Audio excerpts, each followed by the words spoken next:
Okay, so we're going to be practicing our long division of polynomials.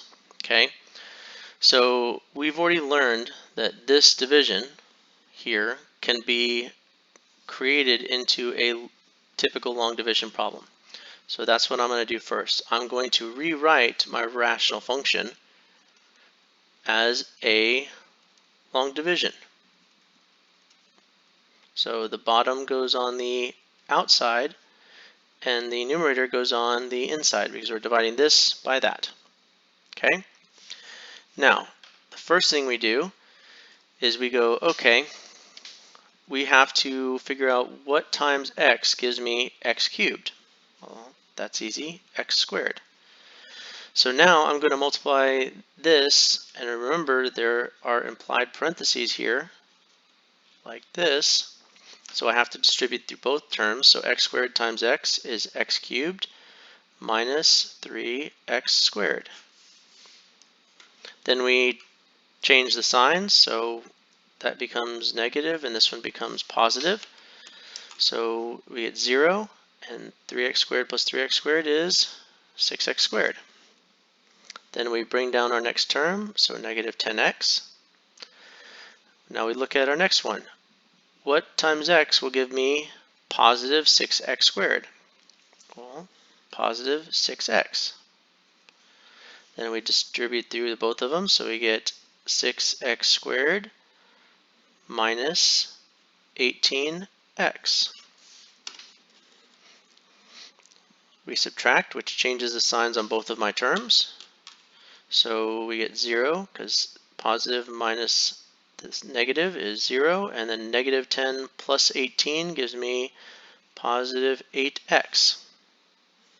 Then we bring down our next term, negative 24. Now, what times x gives me positive 8x? Well, that's positive 8. Positive 8 times x is positive 8x. Positive 8 times negative 3 is negative 24. And then again, we change the signs. That changes to negative, this changes to positive. So 8x minus 8x is 0, and negative 24 plus 24 is 0. So basically, if we divide these, our answer is x squared plus 6x plus 8. That's the answer to that division problem. Okay? And we'll talk more later about how if you end up with a 0 remainder, when you do long division like this, that means that this is in fact a factor of the numerator. We'll talk more about that another day. Alright, so again, we're practicing long division. We're going to set this up. We've got this rational function. So the denominator goes on the outside. The numerator goes on the inside.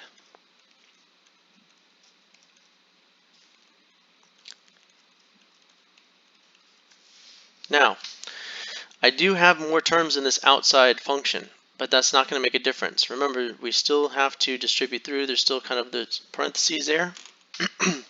We start off just like we did in the last one. What times x squared will give me x cubed? Well, that's x.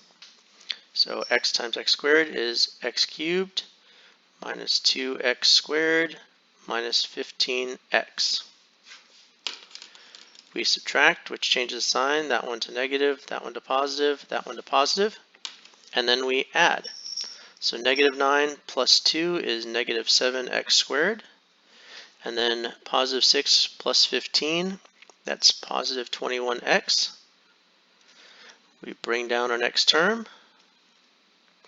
Now, what times x squared gives me negative 7x squared?